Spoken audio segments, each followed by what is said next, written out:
الحمد لله نحمده ونستعينه ونستغفره ونؤمن به ونتوكل عليه ونعوذ بالله من شرور أنفسنا ومن سيئات أعمالنا من يهده الله فلا مضل له ومن يضلله فلا هادي له ونشهد أن لا إله إلا الله وحده لا شريك له ونشهد أن محمدًا عبده ورسوله صلی اللہ تعالی علیہ وعلى آلہ واصحابہ وبارک وسلم تسلیما کثیرا کثیرا اما بعد فاعوذ باللہ من الشیطان الرجیم بسم اللہ الرحمن الرحیم فلا اقسم بما تبصرون وما لا تبصرون انه لقول رسول کریم وما هو بقول شاعر قلیلا ما تؤمنون ولا بقول کاہن قلیلا ما تذکرون تنزیل من رب العالمین۔ سورہ الحاقہ کی ان آیات پر کئی ہفتوں سے درس چل رہا ہے۔ آپ خیریت سے ہیں؟ کیا نام ہے سر کا؟ بہت دنوں بعد نظر آ رہے ہیں۔ اچھا سورہ الحاقہ کی ان آیات پر کئی ہفتوں سے درس چل رہا ہے۔ ربیع الاول کا مہینہ ہے، تھوڑا سا ربیع الاول پہ بھی بات کر لوں، پھر انشاءاللہ سورہ الحاقہ پہ ہم چلتے ہیں۔ دیکھو، کوئی بھی لیڈر ہو، کوئی بھی قائد ہو، دو قسمیں ہوتی ہیں قائدین کی، لیڈر کی۔ ایک وہ ہوتے ہیں جو قوم کے آگے آگے چلتے ہیں، ایک وہ ہوتے ہیں جو قوم کو اپنے پیچھے چلاتے ہیں۔ ہمارے ہاں بہت بڑا مسئلہ یہ ہے کہ بہت سے مذہبی رہنما دیکھتے ہیں کہ پبلک کیا چاہتی ہے، تو جو پبلک کی چاہت ہوتی ہے نا، اس کے حساب سے بیانات کر رہے ہوتے ہیں۔ وہ ہونا تو یہی چاہیے جو پبلک چاہتی ہے، لیکن کون لوگ؟ جو پبلک میں سمجھدار لوگ جو چاہتے ہیں۔ عام طور پر پبلک میں، خاص طور پہ ہمارے کنٹری میں، جو شرح ناخواندگی ہے نا، یعنی کون سا کوئی اچھا لفظ استعمال کروں کہ توہین بھی نہ ہو، یعنی جاہلوں کا طبقہ زیادہ ہے۔ اب جاہل کو مہذب لفظ میں کیا کہتے ہیں؟ غیر پڑھے لکھے یا کم پڑھے لکھے، تو جاہل ہی ہوئے، لیکن یہ کہ معذرت کے ساتھ وہ طبقہ زیادہ ہے، پڑھے لکھے لوگ مارکیٹ میں کم ہیں۔ تو جو پڑھے لکھے چاہتے ہیں اس پر تو بات ہونی چاہیے، لیکن جو جاہل چاہتے ہیں اس پر تو نہیں بات ہونی چاہیے نا۔ کسی بھی عالم کو، مفتی کو، کوئی بھی قوم کو گائیڈ کر رہا ہے، اسے یہ نہیں چاہیے کہ پبلک کیا چاہتی ہے۔ اگر پبلک کی چاہتیں دیکھتے ہیں نا، تو پبلک چاہتی ہے محرم میں کیا ہو؟ کربلا پر بیان ہو، ربیع الاول میں میلاد کے فضائل ہوں، حلوے اور یہ سب چیزوں کی باتیں بیان ہوں، اور انتظام بھی ہو۔ ربیع الاول ہے تو یہاں بیان کے بعد کیا ہونا چاہیے؟ مٹھائی ہونی چاہیے، لنگر ہونا چاہیے۔ اور اگر میں اعلان کر دیتا کہ ربیع الاول میں ہمارے ہاں مٹھائی بھی کھلائی جائے گی، تو یہ میرا خیال ہے پاؤں رکھنے کی جگہ نہ ہوتی یہاں پہ۔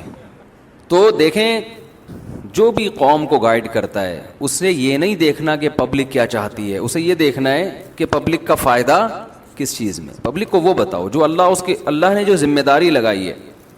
ہم آپ کی مرضی کے حساب سے نہیں چلیں گے۔ اگر پبلک کی مرضی کے حساب سے میں بیان کرتا نا، تو میں 4 شادیوں پہ تو کبھی زندگی میں بات ہی نہیں کرتا۔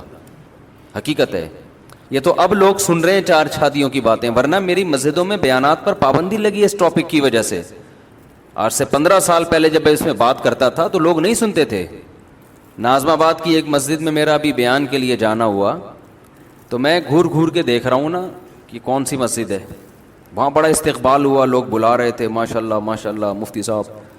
تو میں نے کہا کہ میں یہ دیکھ رہا ہوں کہ یہ وہی مسجد تو نہیں ہے جس میں مجھ پہ پابندی لگی تھی 10 سال پہلے۔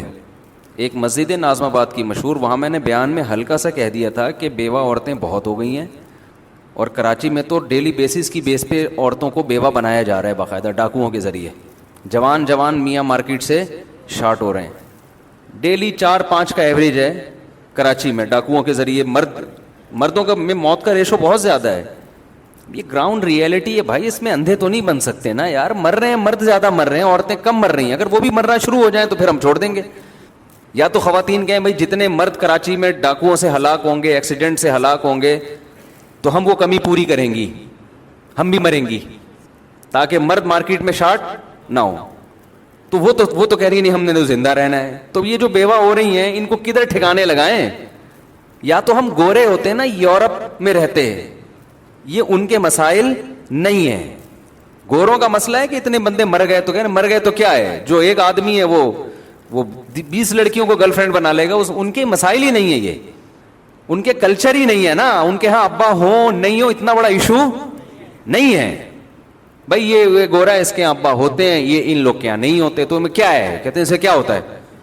آپ کہاں, آپ یو ایس اے سے آئے ہیں. اچھا, یہ یو ایس اے سے آئے ہیں. گوروں کے ہاں آپ ایجوکیٹڈ ہوں آپ کی عزت ہوگی, آپ کے پاس پیسہ ہے آپ کی عزت ہوگی, آپ کسی بھی چیز میں مہارت حاصل کر لیں, کھیل میں آپ کی عزت ہوگی. ابا ہونے نہ ہونے سے کوئی زیادہ فرق نہیں پڑتا. ہمارے ہاں آپ چرسی ہوں لیکن باپ کا وجود کیا ہے, آپ کتنے ہی ایجوکیٹڈ ہو, ابا نہیں ہے تو بھائی کیا یار, کہیں رشتہ لینے کے لیے بھیجیں آپ. سب سے اہم رشتوں میں جانچا جاتا ہے نا بندہ کس لیول کا آدمی ہے. یہ میرا یہ ٹاپک نہیں ہے بھی 4 شادیاں, میں تو کوئی اور بات کرنے لگا ہوں یہ سمجھانے کے لیے. آپ کہیں نکاح کا پیغام لے کے گئے تو لڑکی والے جج کرتے ہیں بندہ انسان کا بچہ ہے یا نہیں ہے. آپ نے کہا کہ جی میں پی ایچ ڈی کیا ہوا ہے, جی میں اتنی میری ارننگ ہے, بینک اسٹیٹمنٹ دکھا دی اور بہت کچھ شو کر دیا آپ نے, بڑے متاثر ہوئے کہ بھائی فوراً اب تو ہاں کرنی ہے یار, یہ تو بندہ سی اے کر کے آیا ہے میرے پاس. چارٹرڈ اکاؤنٹنٹ تو ہمارے یہاں ایک بڑی ویلیو رکھتا ہے نا, پڑھا لکھا ہوتا ہے وہ, پیسے تو اور بھی لوگ کما لیتے ہیں, یہ پڑھ لکھ کے کمایا ہے اس نے. یا اور کوئی ڈگری ہے, ڈاکٹر ہے, آخر میں آپ نے کہا بیٹا ہماری طرف سے ڈن ہے, آپ اپنے پیرنٹس کو لے آئیے, والد صاحب کو کل لے آئیے. آپ نے کہا میرے والد نہیں ہیں, تو وہ افسوس کریں گے انا للہ و انا الیہ راجعون. کوئی بات نہیں بیٹا, آپ کے والد کی ڈیتھ ہو گئی تو ہم بھی ان کے لیے مغفرت کی. ویسے بائی دا وے آپ کے والد کا انتقال کب ہوا؟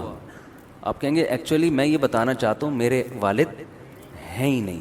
کہیں گے بیٹا ہوتا ہے, بعض دفعہ بچپن میں ڈیتھ ہو جاتی ہے,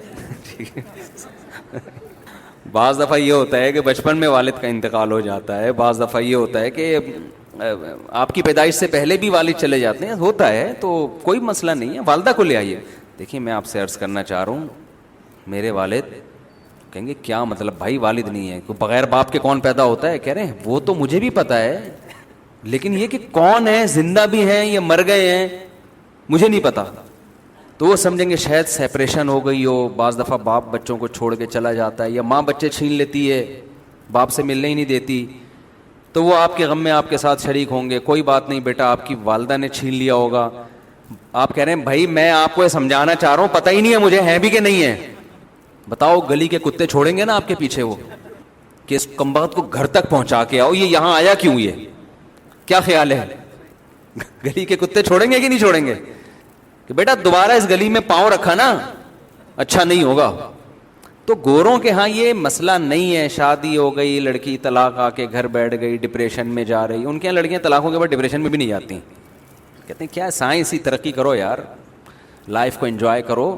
تو جو مذہب کو مانتے ہیں, غیرت, حیا, شرم, یہ سب چیزیں یہ تو ہمارے کلچر کا حصہ ہیں, ہمارے مذہب کا حصہ ہیں. کلچر تو بعد میں, کلچر کو تو اگر کلچر کا حصہ ہوتی نا تو میں کلچر چینج کروا دیتا آپ سے کہ بھاڑ میں جائے کلچر کی ایسی کی تیسی. یار بعض لوگ کلچر کی پیچھے پڑے رہتے ہیں نا, ہمارے کلچر میں ہمارے یہاں بہو بھی ہوتی ہے, داماد بھی ہوتے ہیں, وائف. میں کہتا ہے یار جب ایک چیز رشتے ہیں ہی نہیں مارکیٹ میں تو کلچر ہی کو چینج کر دو یار, گورے کو بھی تو کلچر ہے نا, تو چھوڑ دو کلچر ولچر کیا ہوتا ہے.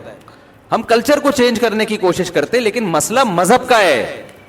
مذہب بھی چینج کیا جا سکتا ہے, بات ہے خدا کا حکم ہے, یہ عام مذہب نہیں ہے, یہ اسلام ہے. اور اسلام کا دعویٰ ہے وَمَن يَبْتَغِ غَيْرَ الْإِسْلَامِ دِينًا فَلَن يُقْبَلَ مِنْهُ. دیکھو اگر صرف اسلام کی بات بھی ہوتی تو بھی کوئی ٹینشن نہیں تھی. ہم کہتے ہیں دنیا میں ہر قوم کا ایک مذہب ہوا کرتا ہے, ہمارا مذہب اسلام ہے, لیکن اس زمانے کے لحاظ سے اسلام پر عمل ممکن نہیں رہا تو مذہب چینج کر دو یار, ہندو ہو جاؤ, عیسائی ہو جاؤ, کیا خیال ہے؟ یہ مشورہ دے دیتے ہیں نا ہم لوگوں کو. میں سمجھا پا رہا ہوں اپنی بات. بھائی مذہب جیسے کسی ہندو نے 4 شادیاں کرنی ہے فار ایگزامپل, اس کا مذہب اجازت نہیں دیتا تو کہتے چلو کیا ہو جاؤ, مسلمان ہو جاؤ, ٹھیک ہے نا. تو ہم کہتے بھائی ہمارے ہاں لڑکیاں زیادہ ہوتی جا رہی ہیں, لڑکے مارکیٹ سے شارٹ ہوتے جا رہے ہیں, ایک شادی میں ان کا حل ہی نہیں ہے, تو اب شادی بیاہ کی ٹینشن سے ہی نکل جاؤ, boy friend girl friend culture کو عام کر دو. تو بھائی اسلام اس سے روکتا ہے تو اسلام کو چینج کر دو. بھائی اسلام چینجیبل نہیں ہے, چینج کرنا ممکن نہیں ہے, 1400 سال سے یہی سیٹ اپ چلا آ رہا ہے, تو چلو یار اسلام چھوڑ کے عیسائیت اختیار, یہ کہہ دیتے نا ہم. بات اصل میں یہ ہے کہ قرآن مجید نے صاف طور پہ کہہ دیا ہے کہ نہ اسلام میں چینجنگ کی جا سکتی ہے. قل ما یکون لی ان ابدلہ من تلقاء نفسی. چینجنگ کی کوشش یہ آج سے نہیں ہو رہی.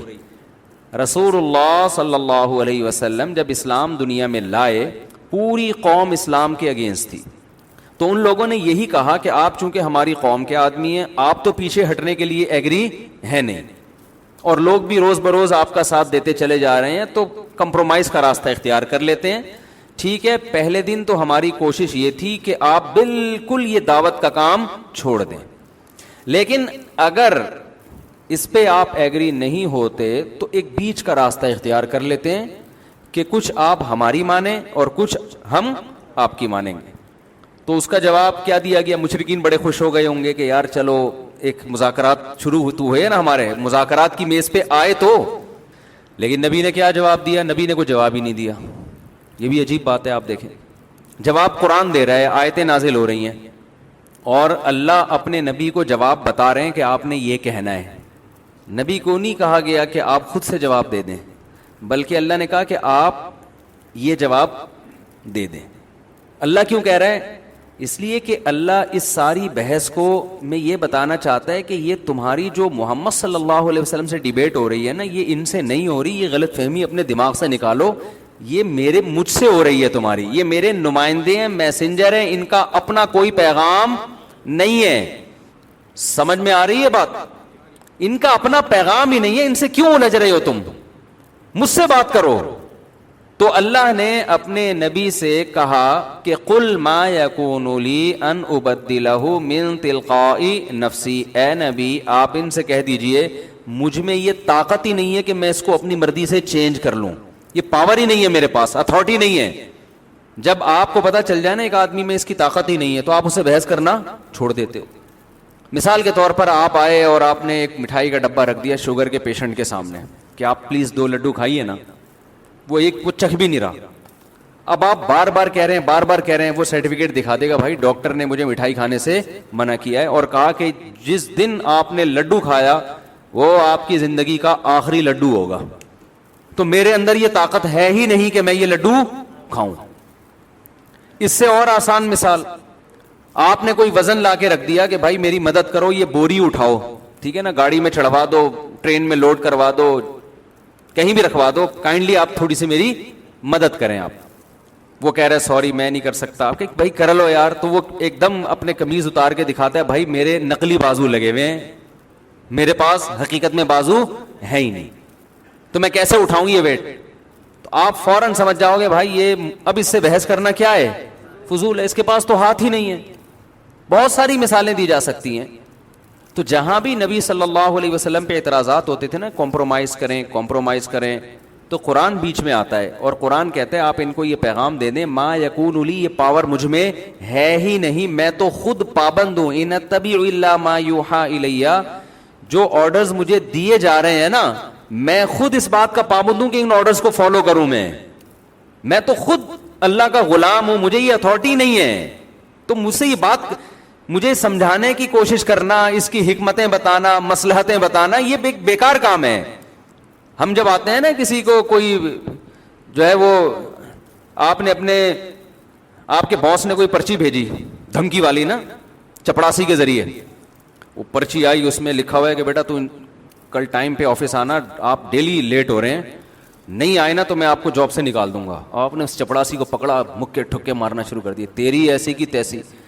وہ کیا کہے گا, سر میں نے تو آپ کو باس کی پیپر ہے, اس کی رائٹنگ ہے, اسی کی لکھائی ہے, وہ میں نے آپ کو پہنچائی ہے, آپ اس سے جا کے لڑے نا, مجھ سے کیوں لڑ رہے ہیں. یا کوئی بھی سفیر آیا, امریکہ کا سفیر آیا پاکستان کے پاس کہ اڈے دے دو, وہ جو مشرف کے دور میں, ورنہ جو ہم یہ کر دیں گے. آپ نے سفیر کو پکڑ کے کوٹ دیا, امریکہ کو غصہ آئے گا کہ نہیں آئے گا؟ اور سفیر کو بھی غصہ آئے گا, بھائی میں تو میسنجر تھا, پیغام لے کر آیا تھا, آپ پرچی پھاڑ دیتے یا رکھ لیتے, وہ آپ کا ہیڈیک ہے, مجھے کیوں پیٹ رہے ہو پکڑ کے. دنیا میں کوئی بھی شخص جو میسنجر ہو اسے کوئی بھی ملامت نہیں کرتا, اس کا کام ہے پیغام ادھر سے ادھر پہنچانا. قرآن بار بار نبی کی پوزیشن واضح کرتا ہے صلی اللہ علیہ وسلم کی کہ آپ میسنجر آف گاڈ ہیں, ما انت علیہم بحفیظ, آپ ان پر نگہبان نہیں ہیں. تو نبی نے کہہ دیا کہ ما یکون لی، اے نبی آپ ان سے کہہ دیجئے مجھ میں اس کی طاقت سرے سے ہے ہی نہیں کہ میں اس کو ذرہ برابر بھی چینج کر دوں. تو چینجیبل بھی بولو نہیں ہے. دوسری بات یہ کہ آپشنل ہے کہ چلو اسلام چینج نہیں ہو سکتا تو میں اب لوگوں کو مشورے دینا شروع کر دوں کہ لیڈیز بہت زیادہ ہو گئی ہیں, رشتے مارکیٹ سے شارٹ ہو رہے, اور جو مرد بچے ہوئے ہیں نا کمبخت وہ ایک بھی نہیں کر رہے. یہ بھی ایک ٹینشن ہے نا, وہ ناراض ہونے وہ ایک بھی نہیں کر رہے. اب جب وہ ایک بھی نہیں کر رہے ہیں تو مسائل خواتین کے لیے اور زیادہ بڑھنا شروع ہو گئے کہ نہیں ہو گئے؟ تو جو کرنے والے ہیں ان کی ذمہ داری بڑھ گئی کہ نہیں بڑھ گئی؟ بھائی 4 آدمی ڈوب رہے ہیں, 4 ان کو بچانے کے لیے ڈائیور رکھے ہوئے ہیں. اب وہ 4 ایک ایک کو بچا نہیں رہے تو ہم کہیں گے ان 2 سے کہ یار تم 2 آدمیوں کا کام کر لو, کیا خیال ہے؟ یہ تو نہیں کہ ہم ان کو تالاب میں مرنے دیں. ان سے خدا قیامت کے دن پوچھ لے گا, یا ان سے گورنمنٹ پوچھ لے گی, یا کمپنی پوچھ لے گی جنہوں نے یہاں کھڑا کیا ہوا, تم تو بچاؤ نا یار, تمہیں ڈبل ثواب مل جائے گا. اب دیکھو 4 شادیاں بھی ہو رہی ہیں, ثواب بھی ڈبل ہو رہا ہے, اور کیا چاہیے آپ؟ نہیں تو فائدہ ہی ہو گیا نا. تو نکاح کرنے سے عورت کی کفالت ہوتی ہے, اس کو ایک گھر ملتا ہے, وہ برائی سے بچتی ہے, اس کے بچوں کے آپ کفیل ہوتے ہو, اسے ایک پورا خاندان ملتا ہے, مرنے کے بعد وراثت ملتی ہے, 20 فائدے اس کو ملتے ہیں. آپ نے اس کو تمام فائدوں سے محروم کر دیا. ایک تو بندے مارکیٹ سے شارٹ, جو بندے مارکیٹ میں اویلیبل ہیں وہ کفالت کرنے کے لیے تیار نہیں. وہ کہہ رہے ہیں پہلے میں مکمل CA جب تک نہیں کر لوں گا, چارٹرڈ اکاؤنٹنٹ نہیں بن جاؤں گا, اس وقت تک میں شادی نہیں کروں گا. اب CA کرنے کے لیے آپ کو پتا ہے ہمارے یہاں کتنے لوگ کرتے ہیں, کتنے اس میں کامیاب ہوتے ہیں. پھر کرنے کے بعد جو میں تو CA والوں سے معذرت کے ساتھ کیا کریں یار, وہ CA والے آئے ہوئے, وہ اتنے مصروف لوگ ہوتے ہیں نا, اتنے ان کا دماغ اس میں چل رہا ہوتا ہے, جو کمپنیوں کے لیے وہ سیٹ اپ بنا کے دے رہے ہوتے ہیں نا, تو اس میں تو ویسے ہی وہ ایک کو نبھانا اس کے لیے مشکل ہوتا ہے. تو بڑے مسائل ہیں. تو میں اس میں کہتا ہوں بھائی جس کو اللہ نے وسائل دیے ہیں, جس کو بھی اسباب دیے ہیں, وہ ذمہ داریاں زیادہ اٹھائے. یہ 2 اور 2 4 کی طرح بات ہے. تو اب میں اصل بات کی طرف آتا ہوں کہ اگر میرے پاس کوئی اور آپشن ہوتا, میں کہتا یار گورے کہ ہاں تو یہ نہیں ہے نا, ایک بھی شادی نہیں ہے, تو وہ بھی تو اچھا کھا پی رہے ہیں نا, تو ہم لوگ بھی وہی سیٹ اپ شروع کر دیں, کیا جا رہا ہے اس میں؟ یہ آپشن میرے پاس اس لیے نہیں ہے کہ اسلام مجھے اس کی اجازت نہیں دے. اسلام نے کہہ دیا لا تقربوا الزنا, زنا کے قریب بھی مت پھٹکو. اور اس نے کہہ دیا کہ یصلون ما امر اللہ به ان یوصل, رشتہ داری جوڑو, بنے گی تو جڑے گی نا, تو بنانے کا حکم بھی دے دیا. خلق من الماء بشرا فجعله نسبا وصهرا, اس نے ایک پانی سے انسان کو بنایا اور 2 خاندان دیے اس کو. پیدائش کے وقت ددیال ننیال, اور بالغ ہوتا ہے تو ایک خاندان سسرال. تو قرآن اسلام کا کانسیپٹ بتا رہا ہے کہ انسان اکیلا پیدا نہیں ہوا, وہ ایک فیملی میں آئے گا اور مزید فیملی بنائے گا. تو اسلام گورے کا جو کلچر ہے اس کو تسلیم کرنے کے لیے تیار نہیں ہے. تو میں جو آپ کی خدمت میں عرض کر رہا ہوں, میرے پاس اگر اسلام, میرے پاس یہ ہوتا کہ یار اسلام میں تو اس کا کوئی حل ہے نہیں آج کے معاشرے میں, تو ہم لبرلزم کی طرف چلتے ہیں, گورے کی طرف چلتے ہیں, تو اتنی لڑکیاں زیادہ, لڑکے مارکیٹ سے شارٹ, تو شادی کا سسٹم ہی ختم کر دو یار, کیا ضرورت ہے بہو داماد. لیکن میں یہ اس لیے نہیں کر سکتا کہ اسلام ہمیں اس کی اجازت دیتا نہیں. تو آپ کہہ سکتے بھائی اسلام کے علاوہ کوئی دوسرا مذہب اختیار کر لیا جائے, تو بات اصل میں ہے کہ اسلام اس کی بھی اجازت نہیں دے رہا نا. مسئلہ سارا یہ ہے, اسلام اس کی بھی اجازت دے نہیں رہا. وہ کہہ رہے ایسی کی تیسی کر دوں گا اگر تم نے کوئی دوسرا مذہب اختیار کیا. 2 آیتیں تو بہت ہی واضح ہیں قرآن میں. قرآن نے کہہ دیا ان الدین عند اللہ الاسلام, دین اللہ کی نظر میں اسلام کے علاوہ کوئی بھی نہیں ہے, اللہ کی نظر میں اسلام کے علاوہ کوئی دین نہیں. دوسری بات آیت وَمَن يَبْتَغِ غَيْرَ الْإِسْلَامِ دِينًا فَلَن يُقْبَلَ مِنْهُ, جو اسلام کے علاوہ کسی اور کلچر کو, مذہب کو, دین کہتے ہیں طریقہ حیات, کوئی بھی لائف اسٹائل, لائف سسٹم اسلام کے علاوہ کہیں اور سے لے گا, چاہے وہ مذہب ہو کوئی اور, چاہے وہ کلچر ہو, کہیں بھی جانے کی کوشش کرے گا لن یقبل منہ, ہرگز قبول نہیں کروں گا, اٹھا کے دیوار پہ پھینک دوں گا میں. تو اب میرے پاس میرے بھائی اسلام کے علاوہ کوئی اور آپشن بچا نہیں ہے. آپ کہہ سکتے تو اللہ کی دھمکیاں ہیں نا, اللہ نے 2 دھمکیاں دے دی, میں نہیں مانوں گا کچھ بھی, کتنے ہی اس پہ آپ کے پاس دلائل کے انبار ہو. آپ کہیں ایکچولی اللہ تعالیٰ, اصل میں ہم جس صدی میں تھے اس میں ہم گوروں کو دیکھ رہے تھے, انہوں نے اتنی ترقی اسی زنا شراب میں کی ہے, اور ہم ابھی لوگوں کو سٹوں سے بھی بچا رہے ہیں, سگریٹ کے خلاف تقریریں کرتے پھر رہے ہیں. اے اللہ یہ آج انہوں نے کیا, آپ کچھ بتا رہے تھے نا, وہ سٹے کے علاوہ کچھ چیزیں آ گئی ہیں امریکہ میں, وہ کیا چیز تھی, چلیں ہاتھ کے ہاتھ وہ بھی حل ہو جائے گا. ویٹ, امریکہ میں ویٹ بہت لی جا رہی ہے. اب پتہ نہیں چرس کا مہذب نام ہے یا ہیروئن کو پیار سے ویٹ کہتے ہیں, لیکن کوئی نشے کی چیز ہے. جو ڈیٹیل یہ یو ایس اے سے آئے, جو ڈیٹیل انہوں نے مجھے بتائی, میں نے کہا تو جائز نہیں ہے. کہہ رہے ہیں لوگ کہتے ہیں اسے پی کے نشہ تھوڑی آتا ہے, شراب پی کے تو ٹن ہو جاتا ہے نا دماغ, اسے پی کے تو دماغ ٹن نہیں ہوتا. یوں سمجھ لیں کہ انگلش میں چرس, صحیح ہے نا, سادہ زبان میں میں یہ کہوں گا. تو میں نے کہا میرے بھائی چرس بھی حرام ہے, ہیروئن بھی حرام ہے. ہیروئن پی کے بھی کوئی دماغ آؤٹ چرس پی کے بھی نہیں ہوتا, بلکہ دماغ سیٹ ہوتا ہے چرس پی کے. دماغ خراب ہوتا ہے جب چرس نہ ملے. تو اس اصول کے مطابق تو چرس پینا پھر واجب ہو گئی. کیا خیال ہے بھائی؟ کیونکہ چرس پینے سے دماغ سیٹ ہوتا ہے چرسیوں کا, ایسا ہی ہے نا.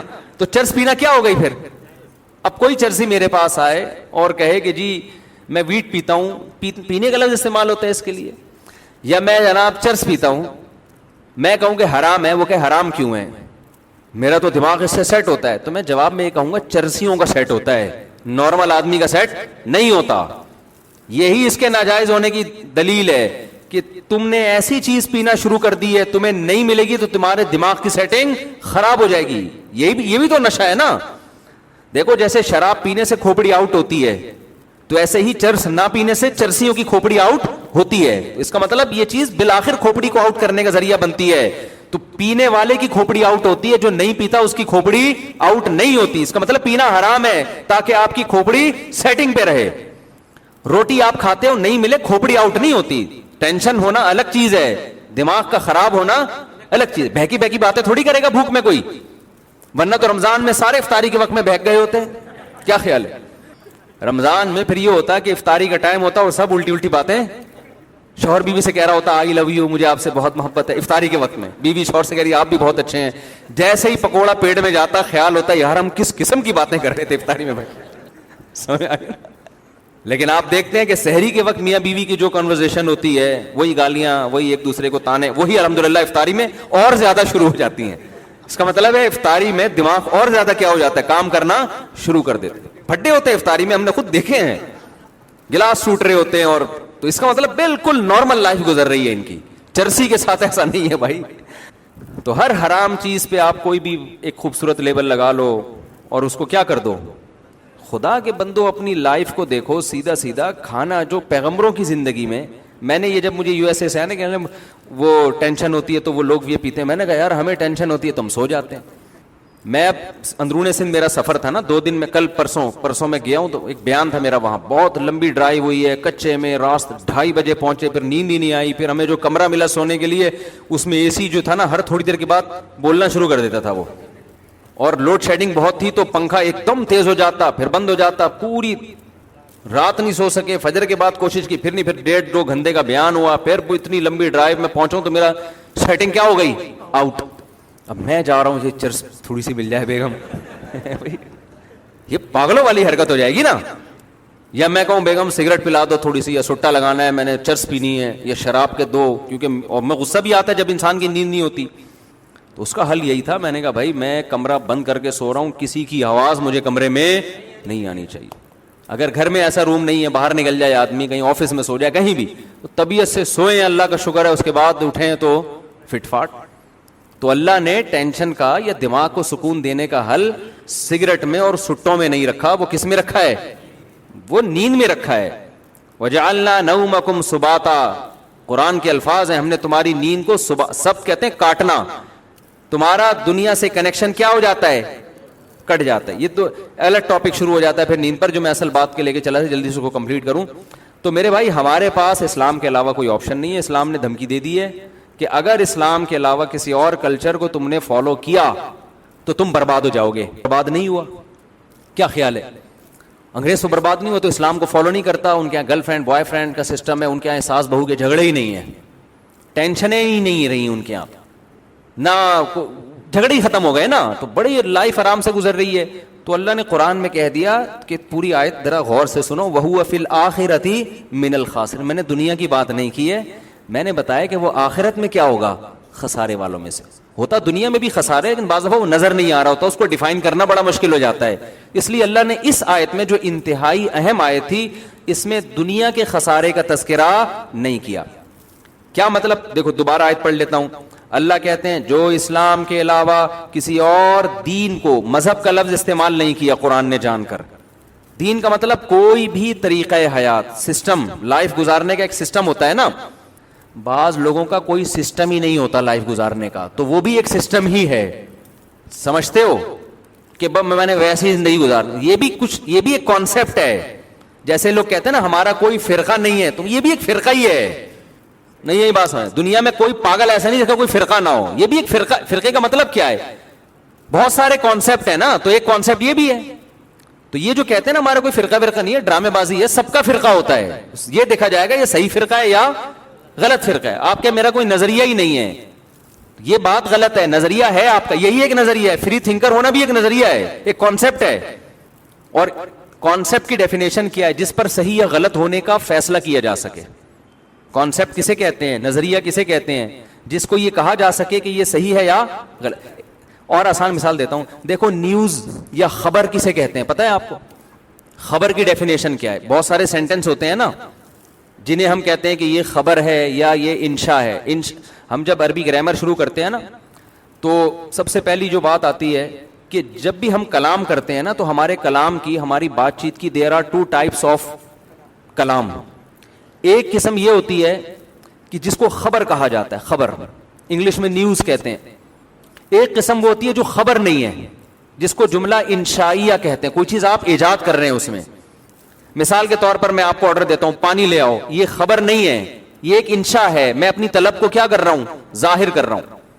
نکاح میں ایجاب و قبول ہوتا ہے، دولہے سے پوچھا قبول ہے، اس نے کہا ہاں قبول ہے. یہ خبر نہیں دے رہا، یہ نکاح کو ایجاد کر رہا ہے. جب قبول ہے بولتا ہے تو نکاح عدم سے وجود میں آ جاتا ہے. سمجھ میں آ رہی ہے بات؟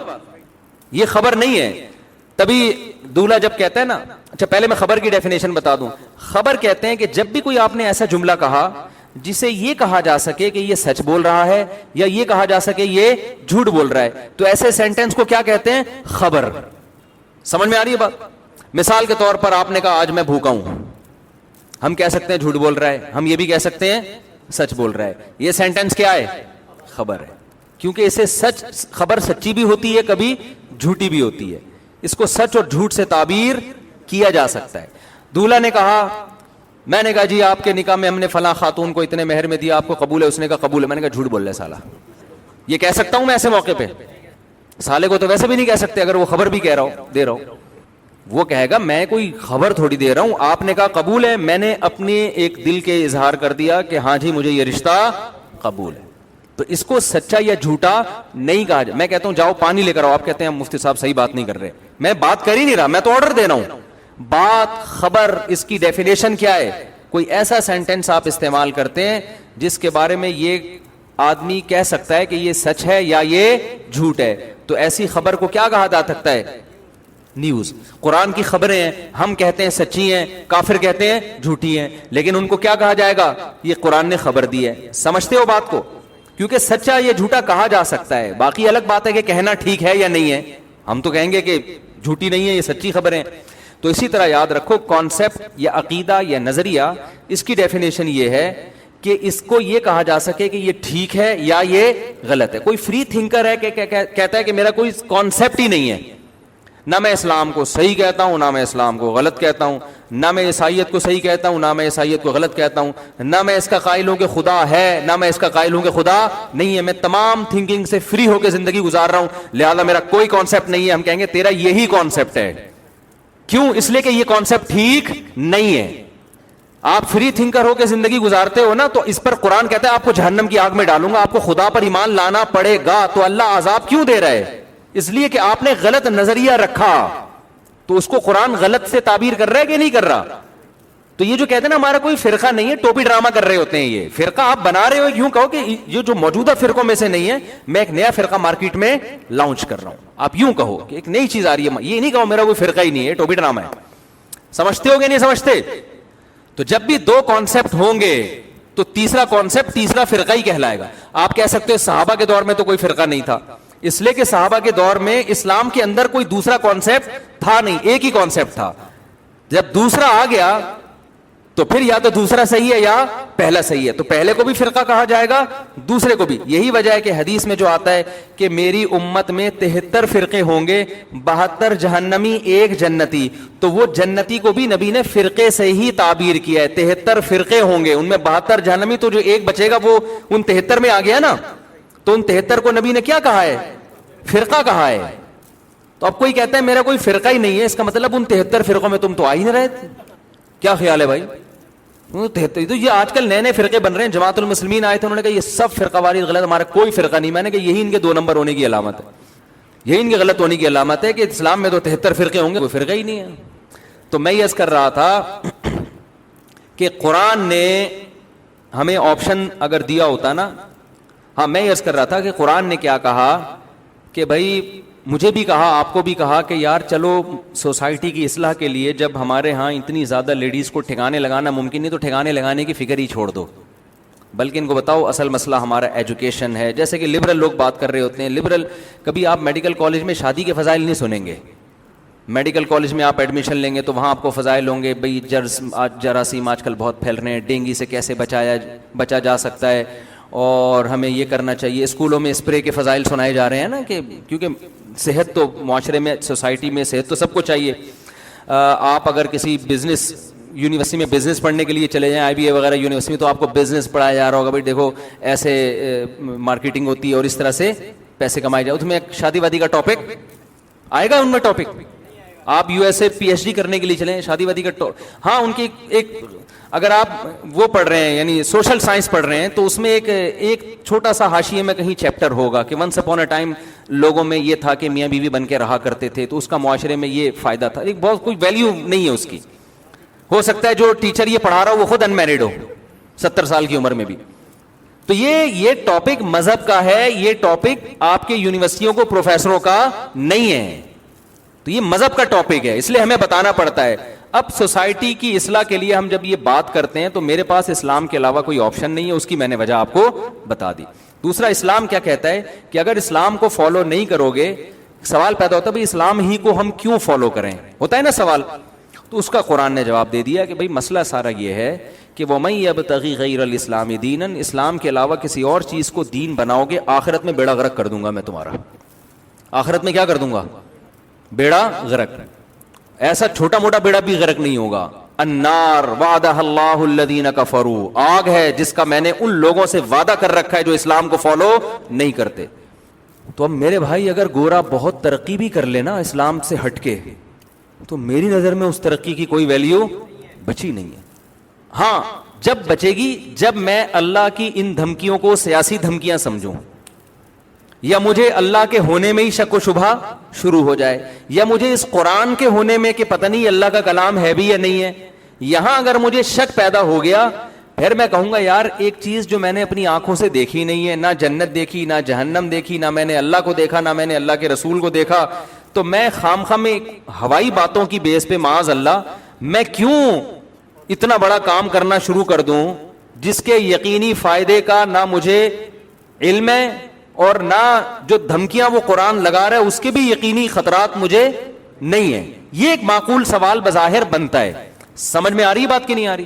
اس کی ایک مثال ایسے, ہندو اپنے پنڈت جی کے پاس آیا, پنڈت جی نے کہا یہ کرو, یوں کرو, اتنے پیسے فلان مندر میں دے دو, اتنے کروڑ وہاں دے دو, آخرت میں جو جنت کو کیا کہتے ہیں وہ لوگ, جو بھی کہتے ہیں بہرحال, گناہ کو پونا کہتے ہیں نا, پونا, گناہ کو پونا کہتے ہیں, پنیا, اب گناہ کو کیا بولتے ہیں؟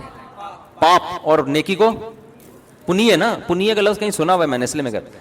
وہ کہتے ہیں کہ بھائی تم اس مندر میں اتنے پیسے دے دو اور اتنے لاکھ روپے خرچ کر دو, بیچارے خون پسینے کی کمائی سے کمائے, تو وہ کہے گا مجھے کیا ملے گا, کہ آخرت میں آپ کو پننا ملے گا.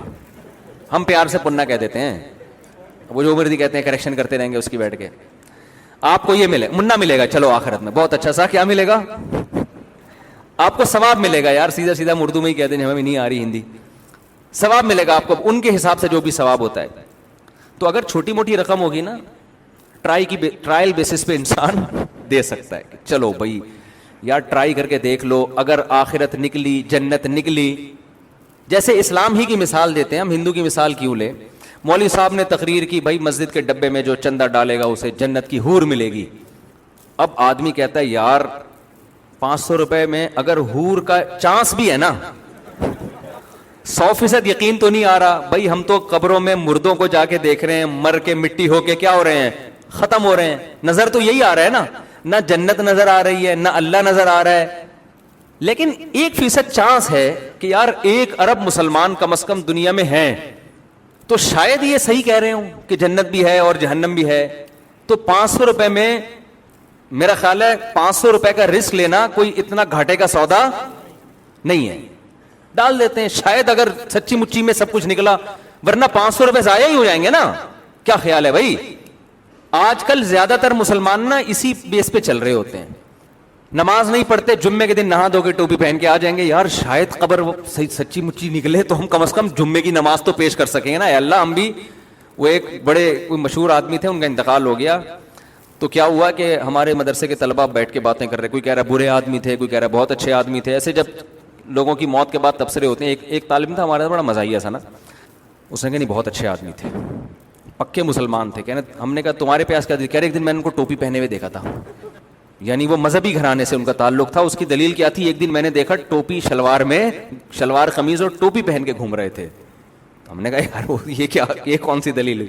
لیکن بہرحال بھائی ایک جو بہت زیادہ لبرلزم کی طرف چلے جاتے ہیں تو ایک دفعہ بھی شلوار قمیض اور ٹوپی تو پہنتے ہی نہیں نا, بال خراب ہونے کا ڈر ہوتا ہے ان کو. تو اب مسئلہ کیا ہے کہ اگر 100% یقین نہیں ہوتا تو آدمی ٹرائی کر لیتا ہے کہ 500 روپے میں حور کا چانس لینے میں کوئی حرج نہیں. لیکن یہی مولوی صاحب اگر آپ سے کہیں کہ 5 کروڑ روپے اس ڈبے میں ڈال دو اور گارنٹی سے کہتا ہوں کہ تمہیں 70 حوریں ملیں گی, آدمی کہتا ہے مولوی صاحب 70 کیا 70,000 بھی ہو نا, 5 کروڑ کی رقم میں داؤ پہ لگانے, نہیں ملی تو کیا ہوگا؟ کیا خیال ہے, کیا خیال ہے بھائی؟ نہیں ملی تو کیا ہوگا؟ تو چوڑے میں آ جائیں گے. 5 کروڑ یہاں والی جو ہے وہ بھاگ جائے گی ہماری, جو اپنی حور ہے, جب سارے پیسے اس کو پتا چلیں گے نا حور کی بھیٹ چڑھا دی ہے اس نے, تو یہاں والی کیا ہوگی, وہ بھاگ جائے گی. بڑی قربانی انسان ناممکن ہے جب تک اپنی آنکھوں سے یہی منظر 70 حوریں لا کے اس کے سامنے کھڑی کر دی جائیں اور کہے 5 کروڑ روپے دے اور یہ 70 حوریں لے جا, پھر گن پوائنٹ پہ نا لوگوں سے چھین کے 5 کروڑ روپے کا انتظام کرے گا.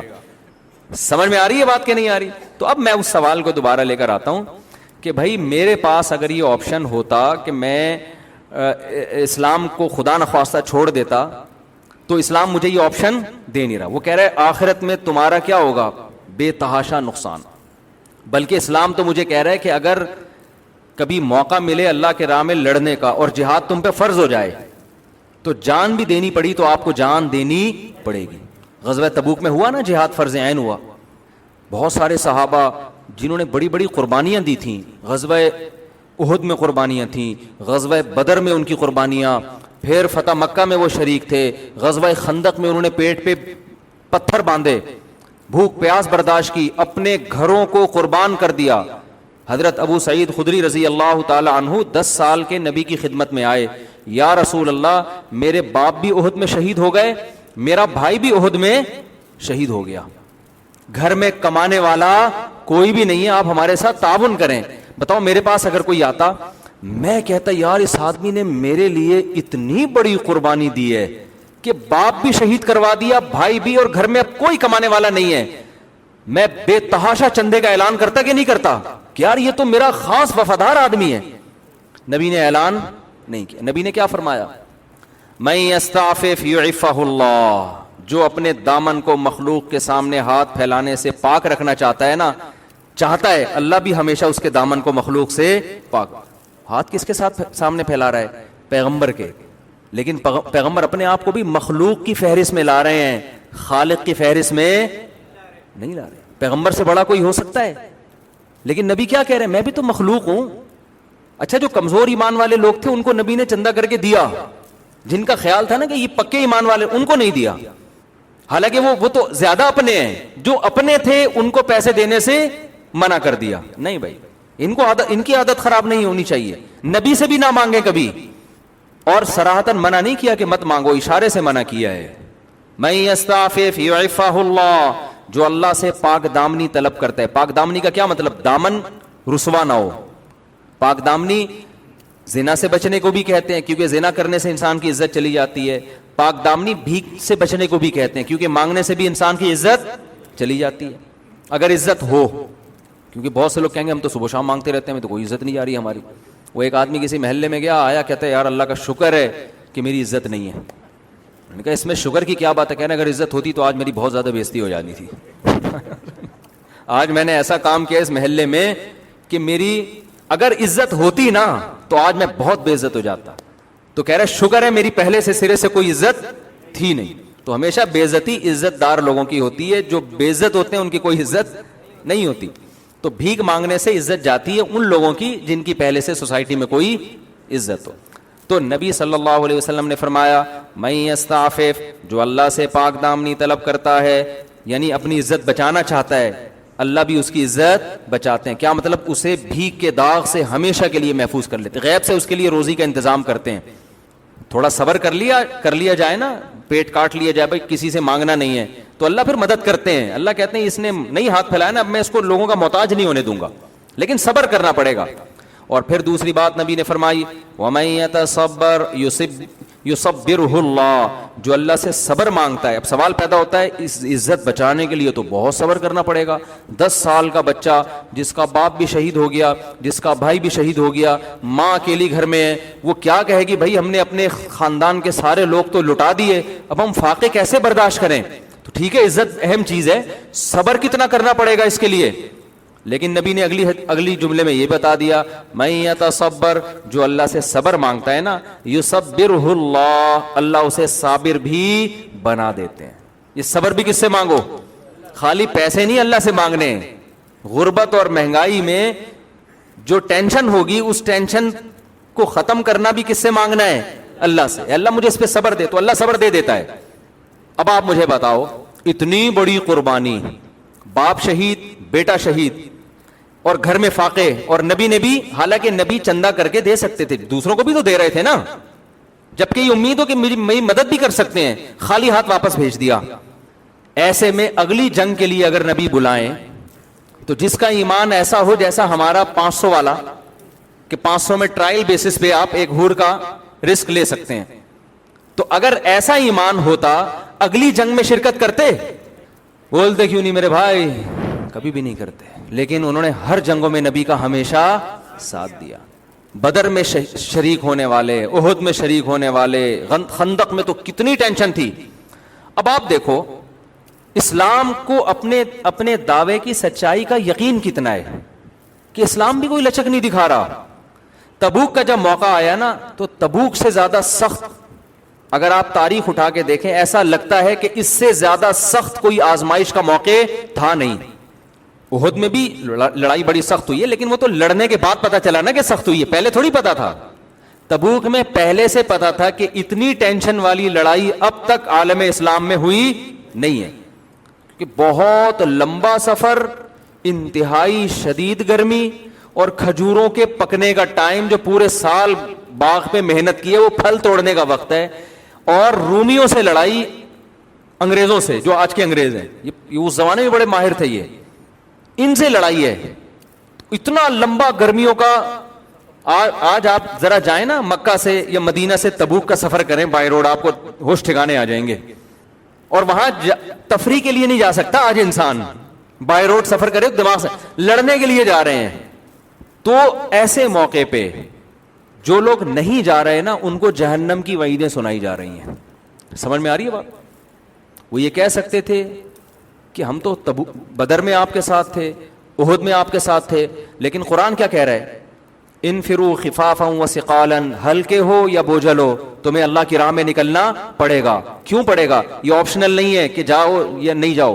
وجہ کیا ہے کہ دشمن بہت طاقتور ہے اور تم کم ہو. اگر یہ کم لوگوں میں مزید کچھ گھر میں بیٹھ گئے باغ کا بہانہ بنا کے یا کوئی بھی مسئلہ, تو اسلام کمزور پڑ جائے گا, اور تمہاری ذمہ داری ہے اسلام کو بچانا. لہذا یہاں جہاد فرض عین ہے, ہر شخص پہ ایسے فرض ہے جیسے ہر شخص پہ رمضان کا روزہ فرض, ہر شخص پہ نماز فرض ہے, بالکل اسی طرح تم میں سے ہر شخص کو کرنا پڑے گا. بعض دفعہ جہاد آپشنل ہوتا ہے, ایک فرض کفایہ جسے کہتے ہیں, کہ آپ کی فوج اگر بارڈر سنبھال کے بیٹھی ہوئی ہے تو آپ پہ لڑنا لازم نہیں, لیکن بعض دفعہ ہر ایک پر فرض ہو جاتا ہے. تو تبوک کے موقع پر یہ وہ موقع تھا جس میں جہاد تمام صحابہ پہ فرض عین ہو گیا تھا, اور ایسے موقع میں موت کا بھی خطرہ تھا. سمجھ میں آ رہی ہے بات؟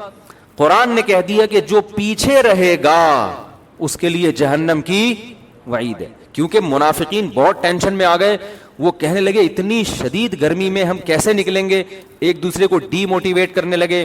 لا تنفروا فی الحر, گرمی میں مت نکلو. قرآن نے کہا قل نار جہنم اشد حرا, ان سے کہہ دیجئے جہنم کی آگ اس سے بھی زیادہ سخت ہے. دو آپشن ہے, یا تو یہ گرمی برداشت کر لو یا جہنم کی آگ کی گرمی. تو صحابہ میں میجورٹی نے, 3 صحابہ پیچھے رہ گئے تھے لیکن پھر انہوں نے توبہ کی, اللہ نے ان کی توبہ قبول کی, ان کی سزا بھی بہت سخت دی گئی ان کو. باقی سارے صحابہ کیا ہوا, میدان میں نکل پڑے. اس وقت وہ کہہ سکتے تھے کہ بھائی یہ جہنم کی وعیدیں کس بیس پہ سنائی جا رہی ہیں, نہیں آ رہی بات سمجھ میں. یہ ایسے ہے, اس مثال کو اب میں یوں سمجھاتا ہوں. امام صاحب نے کہا 500 روپے میں حور, سب ٹرائی کر لیں گے بھائی شاید حور مل جائے. امام صاحب نے کہا 5 کروڑ میں حور ملے گی, کوئی 1 روپیہ دینے کے لیے بھی تیار نہیں ہوگا. لیکن امام صاحب نے یہ کہا, الٹا کر لو اس کو, امام صاحب نے کہا جو 5 کروڑ نہیں دے گا اس کو حور تو ویسے بھی نہیں ملے گی, جہنم میں جائے گا وہ. امام صاحب کو پکڑ کے کوٹ دو گے کہ نہیں کوٹ دو گے آپ کہ یار 5 کروڑ روپے کی قربانی ہم سے لے رہے ہو, اور آپ چلو پہلے تو حوروں کی لالچ دی, ہم نے کہا یار چھوڑو پتہ نہیں ملے گی کہ نہیں ملے گی, لیکن اب آپ الٹا وعیدیں سنا رہے ہو کہ نہیں دیے تو کہاں جہنم میں جاؤ گے اور سزا ملے گی, اور پولیس والے باہر کھڑے کر دیے جو پیسے نہ دے اس کو پکڑ کے لے جاؤ.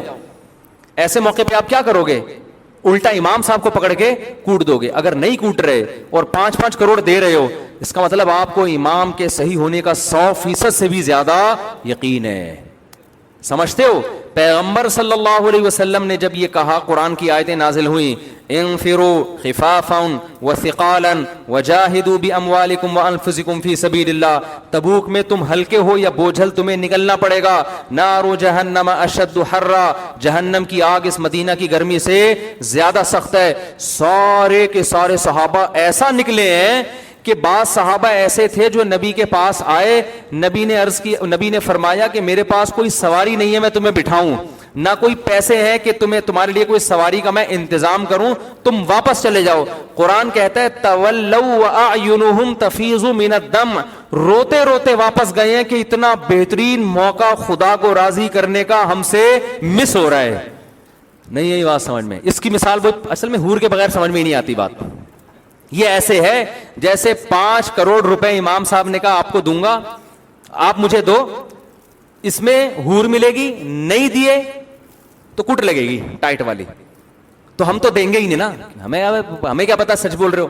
لیکن ہمارے ایمان کا لیول کیا ہوگا کہ ہم 10 کروڑ لے کر آئیں اور امام کہہ رہے ہو کہ چونکہ ڈبہ بھر گیا مزید پیسے نہیں, اور ہم روتے ہوئے واپس جا رہے ہوں کہ یار اتنا بڑا آپشن کیا ہو رہا ہے, ضائع ہو رہا ہے. یا تو یہ امام اتنا بڑا 2 نمبر ہے معاذ اللہ کہ اس نے ایسے چاپلوسی والی باتیں کر کے اور ایسے گھما پھرا کے لوگوں کو الو بنا دیا ہے, یا خدا کی قسم یہ سچا ہے اور اس کے پاس اتنے زبردست دلائل ہیں اپنے سچے ہونے کے. کیونکہ اگر یہ 2 نمبر ہوتا ہے نا تو قوم کے جاہل اور بالکل ہی مینٹل لیول جن کا کسی کام کا نہ وہ اس سے متاثر ہوتے, جیسے پھونکو والی سرکار سے ہوئے متاثر. پھونکو والی ایک سرکار آئی ہوئی ہے مارکیٹ میں, ان کی پتہ نہیں پھونکیں ختم ہی نہیں ہو رہی ہیں. ایک پھونکو والی سرکار مارکیٹ میں آئی ہوئی ہے, فیس بک پہ لکھیں پھونک مار مار کے. میں پہلے سے ریسرچ کر رہا تھا اتنی پھونکے بندے کے پاس آئی کہاں سے ہیں نا, مسلسل پھونکے مار رہے ہیں. اب پتہ چلا کہ وہ ہدیے جو نذرانے آتے ہیں نا انہی سے پھونک بھر رہی ہے. یہ گیس کا سلنڈر میں جو گیس بھر رہی ہے, کیونکہ اتنی پھونک نکل نہیں رہی ہے جتنی ہدیے اور نذرانے کے ذریعے پھونک آ رہی ہے. تو یہ روحانی عامل جو ہوتے ہیں نا, یہ اتنی, ہم تو 2-4 دفعہ پھونک لگائیں دم کرنے کے لیے, ہم کہتے ہیں بھائی ہمارے پاس ٹائم ختم ہو گیا, پھونک بھی ختم ہو رہی ہے ہماری, ٹھیک ہے نا. لیکن جب نذرانے آنا, ایک پھونک پہ اتنے پیسے مل رہے ہوں آپ کے, تو پھر انسان گیس کا سلنڈر بن جاتا ہے. خیر, تو رسول اللہ صلی اللہ علیہ وسلم کے پاس کیا موٹیویشن تھی کہ غیب کی بات ہے, نہ جنت صحابہ نے دیکھی اور نہ جہنم, لیکن جن کو تبوک میں واپس کیا جا رہا ہے اعینہم تفیض من الدم, رو نہیں رہے, بے تحاشا رو رہے ہیں. اللہ یجدوا ما ينفقون, کہ ان کے پاس پیسے نہیں ہے, سواری نہیں ہے جس میں بیٹھ کے وہ تبوک میں جائیں. اور جن لوگوں پر اثر ہوا ہے وہ ابو بکر, عمر, عثمان, علی جیسے لوگ ہیں جنہوں نے لاکھوں مربع میل علاقوں پر حکومت کی ہے. اس کا مطلب وہ قوم کے ذہین ترین لوگ تھے, قوم کے ذہین ترین لوگ تھے. تو یہ صاف اس بات کی علامت ہے کہ جس کی موٹیویشن پہ جا رہے تھے نا, جس نے جنت کا کہہ دیا اور یقین کر لیا, اس شخصیت نے اپنے سچے ہونے کے دلائل کے ان کے سامنے اتنے انبار لگا دیے تھے کہ یہ وہ امام ہے جو 5 کروڑ پہ وعید بھی سنا رہا ہے, تو جس کے پیسے وصول نہیں کیے جا رہے وہ روتا ہوا واپس جا رہا ہے. سمجھ میں میرا خیال ہے نہیں آ رہی آپ لوگوں. یہ جھوٹے نبی کے ساتھ ایسا ہو نہیں سکتا, سمجھ رہے ہو؟ تو وجہ کیا ہے کہ صحابہ نے آپ کے معجزے دیکھے, آپ کی سیرت دیکھی, ان کو یقین تھا کہ یہ غلط نہیں کہہ رہے ہیں. تو میں یہ عرض کر رہا ہوں کہ بھائی اگر یہ آپشنل ہوتا, اللہ مجھے کہتا کہ آپ اسلام کے علاوہ کسی اور کلچر کو فی الحال لے لو, دیکھو گورے اتنا کامیاب ہو گئے, وہ نکاح کا سسٹم, ایک شادی بھی نہیں ہے, تم 4 کی بات کر رہے ہو, بچے زیادہ پیدا کرو, 2 بچے ہی اچھے والا وہاں سے لے لو, بچے زیادہ پیدا کرنے سے غربت آئے گی, آتی واتی نہیں ہے, ایک لوگوں نے مثال وہ مشہور کیا ہوا ہے. تو میں اسلام کے علاوہ کسی اور چیز کو لے لیتا, کسی بھی طریقہ حیات کو, اگر اسلام پرمیشن دیتا تو میں ضرور لیتا. اسلام پرمیشن بھی نہیں دے رہا بلکہ دھمکیاں لگا رہا ہے, کسی اور طرف کھسکنے کی کوشش کی تو شدید نقصان ہوگا. اے اللہ کدھر نقصان ہو رہا ہے؟ وہ آدمی نہ نماز پڑھتا ہے, نہ روزے رکھتا ہے, نہ زکوٰۃ دیتا ہے, اور وہ تو اسلام کو فالو نہیں کرتا, وہ تو ترقی کر رہا ہے. اللہ نے کہا پوری آیت سن لو, فی الآخرۃ من الخاسرین, وہ دنیا کی بات نہیں ہم کر رہے, کہاں نقصان ہوگا اس کو؟ آخرت میں بیڑا غرق ہو جائے گا, اور چھوٹا موٹا بیڑا غرق بھی نہیں ہوگا. ہم کہیں اللہ یہاں بھی تو بیڑا غرق ہو رہا ہے نا, تو اللہ کہے یہ کچھ بھی نہیں ہے, آخرت میں آگ ہے جہنم کی جس میں ڈالوں گا. تو اگر میرے بھائی ہمیں اسلام کی ان باتوں پہ شک ہوتا تو ہم چھوٹی موٹی قربانی دے دیتے, زیادہ بڑی قربانی دینے کے لیے تیار نہ ہوتے. کیا خیال ہے؟ ہم تھوڑی سی آپ کی مان لیتے, تھوڑی سی کچھ کیا کرنا چاہتے تھے وہ میں ابھی وہ تو اس ٹاپک پر آیا ہی نہیں نا, کہ ہم بھی کچھ ربیع الاول میں کچھ تھوڑا بہت کر لیتے, تھوڑا سا لک آ جاتا, تھوڑا سا یہ پبلک کی ڈیمانڈ ہے بھائی تھوڑا سا پورا جلوس نہیں نکالتے, ایک لڈو تو کھلا دو کم از کم ربیع الاول میں. ہمارا مذہب ہمیں لڈو کھلانے کی بھی اجازت اسلام نہیں دے رہا اجازت.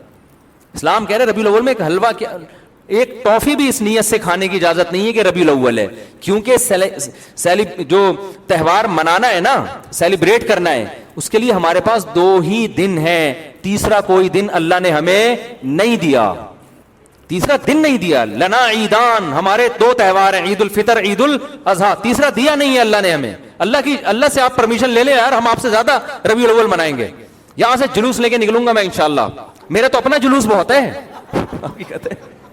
اور کیا, ہمارے تو ماشاءاللہ 3 گھر ہیں یار, آدھی گلی تو ہمارے ہی جلوس سے ہوگی. اور کیا, محرم میں ہر وقت بس کربلا کربلا کربلا کربلا, اس کو ایک علامت بنا دیا ہے. کربلا ایک تاریخی واقعہ ہے جس میں 2 رائے نہیں ہو سکتی. سیدنا حسین ابن علی پر بہت بڑا ظلم ہوا ہے, اس میں 2 رائے نہیں ہے.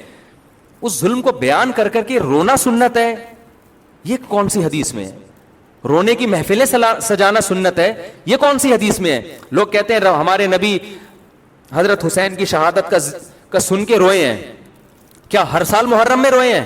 جب فرسٹ ٹائم آپ کو خبر ملی اس وقت روئے, غمزدہ ہوئے, لیکن ہر سال اس واقعے کو تازہ کر کر کے نبی صلی اللہ علیہ وسلم نے رونے کا کوئی محفل نہیں سجائی. جب غم کی خبر پہنچتی ہے رونا نیچرل ہے, وہ غیر اختیاری ہے, وہ بھی ثواب نہیں ہے کہ آپ باقاعدہ روئیں. نبی صلی اللہ علیہ وسلم کی نواسی کا انتقال ہوا, آپ روئے, یہ غم کی خبر پہنچی نا, کیا ہر سال روئے؟ نا نا نا نا, رونے پر آپ صلی اللہ علیہ وسلم نے رونے کو پسند نہیں کیا, صبر کو پسند کیا ہے. ایک عورت قبر پہ کھڑی ہو کر رو رہی تھی نا اپنے بچے کی, آپ نے فرمایا صبر کرو. وہ نبی کو پہچانی نہیں, اس نے کہا آپ کو جو غم پہنچا ہوتا نا مجھے پہنچا, اسے طنز کیا اس نے. تو میں دیکھتی آپ کیسے صبر کا مشورہ دیتے ہیں.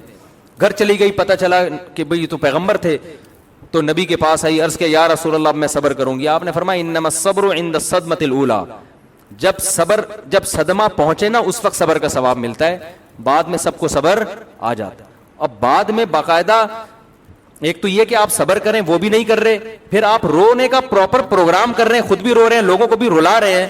میرا دین اگر مجھے اس کی اجازت دیتا تو ہم اس سے بڑا رونے کا پروگرام رکھتے بھائی, یہاں پہ ہم اس سے بڑی محفل سجاتے. ہم نے حسین کی سیرت کو فالو کرنا ہے, سیدنا حسین رضی اللہ تعالیٰ عنہ کی, ہم نے اہل بیت کی سیرت کو فالو کرنا ہے, ہم نے پیغمبر کی سیرت کو فالو کرنا ہے. لوگ کہتے ہیں آپ کو نبی کی ولادت کی خوشی نہیں ہو رہی. آپ کو کیسے اندازہ ہو گیا نبی کی ولادت کی خوشی ہو رہی کہ نہیں ہو رہی؟ آپ کیسے طنز کر رہے ہو؟ اس کا مطلب صحابہ کو بھی پھر خوشی نہیں, کیونکہ صحابہ تو ربیع الاول نہیں مناتے تھے. کوئی اتنا لفظ دکھا دو, ضعیف سے ضعیف موضوع من گھڑت حدیث دکھا دو جس میں کسی صحابی نے ربیع الاول کے دن کسی صحابی کو مبارکباد دی ہو یا نبی نے مبارکباد دی ہو, کہیں بھی ایک حرف بھی ہمیں نہیں ملتا. اور پھر طنز کتنے کیے جاتے ہیں, ان کو نبی سے محبت نہیں ہے. میں ایک آج کل ایک بڑے وہ آ رہے ہیں, ان کے کلپ آ رہے ہیں, کیا نام ہے یار, ساحل ندیم, ساحل ادیم, ساحل ادیب, ایک ینگ سے ہیں, بڑے ینگسٹر میں کا, ساحل ندیم نام ہے, رے کے ساتھ ہے ساحر, ساحل ہے نا, رے تو جادوگر ہو جائے گا, ساحر. ساحل ندیم صاحب ہیں, آج کل ان کے بڑے کلپ آ رہے ہوتے ہیں, تو میں کبھی کبھار دیکھتا ہوں نا واٹس ایپ اور فیس بک کو, دیکھتا ہوں کہ اس نیت سے نہیں دیکھتا کہ دلچسپی, وہ اس لیے کہ پتہ چلے کہ مارکیٹ میں ہو کیا رہا ہے, تھوڑا سا اپڈیٹ رہنے کے لیے. تو اس میں ہر طرح کی چیزیں سن رہا ہوتا ہوں میں, کبھی کوئی شیعہ کی تقریر آ رہی ہوتی ہے وہ سن رہا ہوتا ہوں, کبھی ہری پگڑی والوں کی تقریر, پتہ چلتا ہے مارکیٹ میں ہو کیا رہا ہے. عجیب, فیس بک کی دنیا بھی بڑی عجیب ہے. ایک طرف آ رہی ہوگی, ایک فیس بک پہ نا ایک کلپ آ رہا ہوگا, سائنسدان جا رہے ہیں ادھر, وہ نا اوپر سے چھلانگ لگا رہے ہیں, کوئی چاند پہ جا رہا ہے, کوئی خلائی سیارے چھوڑ رہے ہیں. نیچے آ رہا ہوگا, اسی کے نیچے پاکستانیوں کی آ رہی ہوگی نیچے آ رہی ہوگی, اور وہ فتویٰ لگا رہا ہوگا نا دوسرے پہ, یہ ایسا ہے, چیلنج ہے, میں قیامت تک جواب نہیں لا سکتا. اب جو پڑھے لکھے, نیچے پھر کوئی سائنٹسٹ جاپان کا آیا ہوا ہوگا نا, وہ ایک ٹرین ایجاد کر رہا ہے جو 500 کلومیٹر سے بھی زیادہ آگے چلے گی. اب کیسے چلے گی, ہوا میں چلے گی جی. یا کوئی ایسی سرنگ ایجاد کر رہے ہیں اب 2 گھنٹے میں کراچی سے لندن. گوروں کی نا ساری اس طرح کی کلپس آ رہے ہوتے ہیں, پاکستانیوں کے کلپس ایسے آ رہے ہوتے ہیں, وہ تقریر کرتے کرتے 2 فٹ اچھل رہا ہے, اچھل کے اوپر جا کے دھڑام سے نیچے آیا تو اسٹیج ہی ٹوٹ گیا اس کا نا. اور وہ دیوبندی ایسے, تو اہل حدیث ایسے, تو بریلوی ایسے, تو وہ کہہ رہے وہ کافر, وہ کہہ رہے. نیچے پڑھے لکھے لوگوں نے کمنٹس کیے ہوتے ہیں کہ گورا کیا کر رہا ہے, اور ان مولویوں کی حرکتیں دیکھو یہ کیا کر رہے ہیں. بڑا زبردست نا وہ چل رہا ہوتا ہے, وہ واقعی ایسا لگ رہا ہوتا ہے یار گورا کیا کر رہا ہے اور تم کیا کر رہے ہو بیٹھ کے. بڑا ایک برا سا امیج جا رہا ہوتا ہے. اچھا نیچے میرا کلپ آ رہا ہوگا 4 شادیوں پر, میرا بھی چل رہا ہوتا ہے ساتھ میں. لوگ کہتے ہیں یار یہ اپنی دنیا میں, یہ اس کو شادیوں کے علاوہ کچھ نہیں آتا. بھائی ہمارے 1.5 گھنٹے کے, یہ تو آج میں نے شادیوں کا اتنا لمبا ٹاپک کھینچ دیا, ورنہ ہمارا وہ بیان سنو. شارٹ کلپ والوں کو پتا ہے کہ یہ چیز 2 منٹ کی کھینچ کے چلاؤ گے تو چلے گی مارکیٹ میں, نماز روزے کی بات مارکیٹ میں چلتی نہیں ہے. تو ایسے ہی نا 10-15 منٹ میں زیادہ نہیں بیٹھتا میں. لوگ بیٹھے رہتے پوری رات فیس بک پہ. میرا اپنا پیج کس نام سے مجھے پتہ ہی نہیں ہے, وہ تو آفیشیل ایک پیج ہے, وہ چلا رہے ہیں ایڈمن. باقی جو میرا پرسنل پیج 2-3 دفعہ بن چکا ہے, پھر میں بھول جاتا ہوں اس کی آئی ڈی ہے کیا, میرا والا ہے کون سا. فیس بک پہ تو ٹائم ویسٹنگ ہے. تو کل میرا ایک نظر سے گزرا ایک ساحل, وہ ہے بڑے ساحل ندیم صاحب. یار تم پہلے نام وہ کچھ اور کہہ رہے ہیں, وہ کچھ اور کہہ رہے ہیں. ساحل ندیم, ادیم, الف دال, ساحل ادیم, وہ کہہ رہے ہیں ندیم ہے, ادیم ہے. اچھا خیر جی, ساحل صاحب ٹھیک ہے نا. وہ کہیں کلاس میں نا کوئی لیکچر لے رہے ہیں, تو اصل میں اس کا وہ نام ایسا اٹریکٹیو تھا, تو وہ بعض دفعہ لیبل اتنا اٹریکٹیو ہوتا ہے, آدمی کہتے ہیں اس کو تو دیکھ لو. اس میں یہ تھا کہ آپ کی کلاس زیادہ اہم ہے یا نماز زیادہ اہم ہے, یہ سوال تھا. تو وہ اس کا نام یہ تھا. میں نے کہا یہ کیا مطلب, کلاس زیادہ اہم ہے یا نماز زیادہ اہم ہے, کہیں ایسے تو نہیں نماز کو زیادہ اہمیت دیتے ہوں, سوری کلاس کو زیادہ اہمیت دیتے ہوں یہ. تو کسی کو انہوں نے وہ مائک پکڑایا, جی کیا سوال ہے. اس نے کہا سر میرا آپ سے سوال یہ ہے کہ آپ کے نظر میں آپ کی کلاس کی ویلیو نماز سے زیادہ ہے, کیونکہ 1:30 بجے جماعت کی نماز ہوتی ہے, آپ نماز چھوڑ کر آپ کلاس میں لگے رہتے ہیں. وہ تھوڑا سا ایکسائٹیڈ ہو گئے نا, آپ کیسے فیصلہ کر رہے ہیں, غصہ ہو گئے. تو نیچے لوگوں نے کہا آپ کو غصہ نہیں ہونا چاہیے. بات میں پتہ نہیں کیا کر رہا تھا, یہ یہاں کہاں سے آ گئی. بات یہ کہ جو سوال جس نے پوچھا ہے نا 100% غلط اسٹائل میں سوال پوچھا ہے, یہ طریقہ ہی غلط ہے. آپ نے فتویٰ پہلے لگا دیا, تو اب آپ کو پوچھنے کی ضرورت کیا ہے. جب آپ نے فتویٰ لگا ہی دیا کہ آپ کی نظر میں آپ کی کلاس کی ویلیو نماز سے زیادہ ہے, تو ہونا یہ چاہیے آپ اٹھ کے چلے جائیں کہ جی آپ تو مسلمان ہی نہیں ہیں, آپ کی نظر میں کلاس کی ویلیو کیا ہے, نماز سے زیادہ ہے. اور پھر جو بھی لیکچر دے رہا ہوتا ہے نا, اس کی ایک عزت ہوتی ہے. کبھی بھی اس اسٹائل میں اس سے سوال کرنا کہ وہ اپنی بے عزتی محسوس کرنا شروع کر دے, یہ سوال پوچھنے کا صحیح طریقہ ہے ہی نہیں. ہونا یہ چاہیے کہ آپ سوال پوچھیں کہ سر کچھ لوگوں کو غلط فہمی ہو رہی ہے کہ 1:30 بجے یہاں نماز بھی ہوتی ہے, تو آپ کی کلاس بھی چل رہی ہوتی ہے, تو شاید آپ کے علم میں نہ ہو, اور اگر آپ کے علم میں ہے تو کائنڈلی اس کو تھوڑا سا وضاحت کر دیں کہ ایسا کیوں کرتے ہیں. پھر لیکچرار کے ہاتھ میں مائک جائے تو وہ وضاحت کر دے, بھائی یہ کوئی مسجد کی جماعت تو ہے نہیں, یہ تو کئی جماعتیں ہو سکتی ہیں یہاں پہ, تو اب اتنا بڑا کراؤڈ ہے, ہم اس کو پہلے نماز کے لیے بھیجیں تو بہتر نہیں ہے کہ ہم اپنی جماعت کرا لیں. اس طرح کے کوئی بھی جواب وہ تو خیر ان کا ہیڈ ہے کہ کیا جواب دینا چاہیے کیا نہیں دینا چاہیے، لیکن سوال پوچھنے والے کا اسٹائل 100% غلط تھا. میں نے سوچا تھا میں اس پہ بات اس لیے کروں گا کہ بہت سارے کمنٹس جو تھے نا وہ لیکچرار کے خلاف تھے، تو مجھے اندازہ ہوا کہ لوگوں کو نا ایسے موقع پہ جج کرنا لوگوں کے لیے کہ صحیح کون ہے غلط کون ہے، اس کا مطلب لوگوں میں جج کرنے کا بھی شعور نہیں ہے. ہونا یہ چاہیے تھا کہ سب اس کو غلط کہتے کہ بھئی یہ سوال پوچھنے کا انداز کون سا ہے کہ آپ نے ایک طنز کر دیا نا اگلے کے اوپر، کہ آپ کی نظر میں کیا نماز کی اہمیت یعنی آپ کی نظر میں آپ کے لیکچر اور کلاس کی اہمیت کیا نماز سے زیادہ ہے؟ تو ایک طنز کر دیا نا آپ نے کسی کے اوپر. اصولی طور پر ہونا یہ چاہیے کہ ایسے سوال آپ چھپڑ میں پوچھیں، آپ سائڈ پہ لے جائیں پرچی بھی لکھ دیں کہ سر نماز کا ٹائم ہوتا ہے، کوئی لاجک ہے اس کی تو وہ آپ کو الگ میں بتا دے. اور اگر اگلے کو ایسے موقع پہ واضح اپنی غلطی کا احساس ہو جاتا ہے، توجہ نہیں ہوتی، وہ اگلے کل سے اعلان کر دے گا بھائی 1:30 بجے چونکہ نماز ہوتی ہے تو کلاس آف ہو جائے گی. 20 طریقے ہوتے ہیں معاشرے کی اصلاح کے. لیکن جب آپ نے لگا دیا فتویٰ یا سوال ایسے اسٹائل میں پوچھا کہ اگلا بے عزتی محسوس کر رہا ہے، لوگ یہ بھی کہہ رہے ہیں کہ ایکسائٹڈ کیوں ہو رہے ہیں. دیکھو امام شافعی کا قول ہے من اغضب فلم یغضب فہو حمار. آج کل اس کو بھی بڑا اخلاق سمجھا جاتا ہے کہ بندے کو غصہ ہی نہیں آتا، اتنے نیک ہیں، کبھی غصے میں دیکھا ہی نہیں ہے، گدھا ہے، یہ نیک نہیں ہے. اس کا مطلب یہ حساس ہی نہیں ہے، اس کے اندر احساسات اور جذبات ہی ختم ہو گئے ہیں. تو یہ تو من اغضب، امام شافعی کہتے ہیں جس کو غصہ دلایا جائے نا پھر بھی بالکل بھی نہیں آتا، اس کا مطلب وہ انسان نہیں ہے. وہ کیا ہے؟ تو انسان ہے تو وہ ایکسائٹڈ بھی ہوتا ہے. بھرے مجمع میں آپ کسی پر ایسا طنز کر لیں تو خیر یہ میری بات ٹاپکس جو میں عرض کر رہا تھا نا کہ ہم پہ یہ صرف یہ نہیں کہتے کہ آپ ربیع الاول مناتے کیوں نہیں ہیں، پھر یہ الزام بھی لگاتے ہیں یہ نبی کے گستاخ ہیں، یہ بھی کہ ان کو نبی سے محبت نہیں ہے، مناتے وہی ہیں جو نبی سے محبت کریں گے. ساری طنزیاں باتیں کر کر کے آپ اگلے کو جذباتی کر رہے ہو، پھر ایک دن وہ جذباتی تقریر کر دے تو کہتے ہیں دیکھو ان کے اخلاق کیسے ہیں، یہ بات کیسے کر رہے ہیں. تو آپ بھی تو انداز کون سا اختیار کر رہے ہیں؟ آپ کو زیادہ زیادہ اسٹائل یہ ہونا چاہیے کہ یہ جو اہل حدیث اور دیوبندی لوگ ہیں یہ جناب ربیع الاول نہیں مناتے تو ہمارے دلائل مضبوط ہیں، ان کے دلائل کیا ہیں؟ کمزور ہیں. تو ہم دلائل کا جواب دلائل سے دے دیں گے. لیکن جب آپ طنز کرنے پر آ رہے ہو کہ ان کو یہ نبی کو مانتے نہیں ہیں، یہ نبی کے گستاخ ہیں، مناتا وہی ہے جس کو نبی سے محبت ہوتی ہے، بھئی یہ نبی کی تعلیمات کے آپ کیسے جا رہے ہو؟ یہ اسٹائل ہی نبی کی تعلیمات کا نہیں ہے، نبی کا یہ انداز نہیں کہ آپ طنز کرنا شروع کر دیں. اسی طرح کربلا میں حضرت حسین کے قصے واقعات سنا کے لوگوں کو پراپر رلانا، اور جو کہے اس طرح یہ شریعت کا اصول نہیں ہے، ایسے کہ فوراً فتویٰ کہ ان لوگوں کے اہل بیت سے محبت نہیں ہے. تو یہ طنزیہ طریقہ ہے بھائی. یہ ایسی چیزوں سے ہم متاثر ہو کر آپ ہی کا اسٹائل اختیار کر لیں تو ہمیں تو قرآن و سنت چاہیے، ہمیں قرآن و سنت سے ثبوت دکھائیں.